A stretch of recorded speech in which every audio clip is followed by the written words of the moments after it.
Hi everyone. This is the voice behind the noise. And I am Myron. In the last two videos, we have talked about how to easily turn your $1 million into $1.5 million just by eating, drinking, and having fun, and whether the world can get rid of dollars. Through the analysis of these two videos, we found that the US dollar plays a vital role in the global economy, and every country in the world cannot get rid of its dependence on the US dollar. In this video, I want to talk about why all countries around the world need dollars so much. Okay, let's take a look. A big country like China doesn't need that much dollars, right?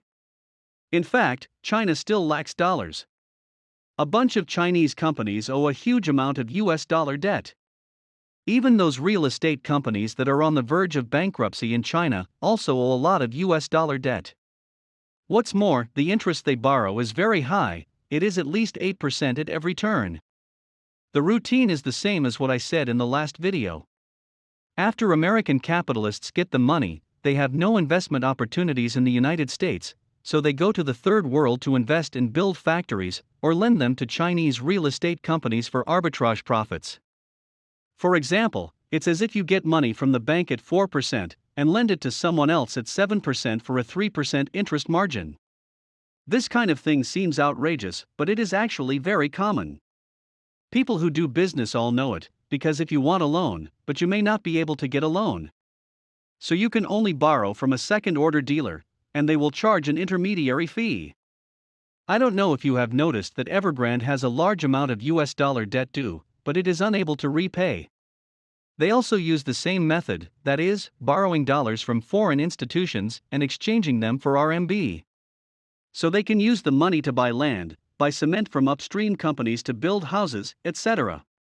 The upstream sold cement and steel bars to make money and gave wages and bonuses to employees. Everyone was happy, and maybe they would buy a suite. But the essence of this kind of prosperity is debt-driven, or borrowing money to invest. After the debt is due, if you can borrow new and repay the old, you can continue to play this game. And the projects are getting bigger, workers are getting higher wages, and debt is getting bigger. As long as the United States does not raise interest rates, the dollar can be borrowed at will and everyone is making money. But this kind of good life cannot go on forever. With more and more dollars in the market and inflation intensifying, the United States will raise interest rates sooner or later. At this time, American investors will collect the debts from those who owe him money. What if the borrower has no money at this time? The lack of money owed is a major event in the capitalist world. It will cause panic in the entire market and lead to a drop in the overall credit rating. Not only companies that owe money cannot borrow money in the future, but other companies in the country will also be affected.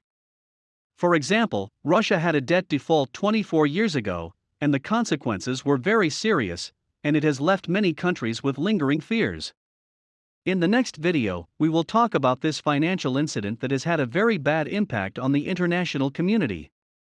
Okay, that's all for today. See you in the next video.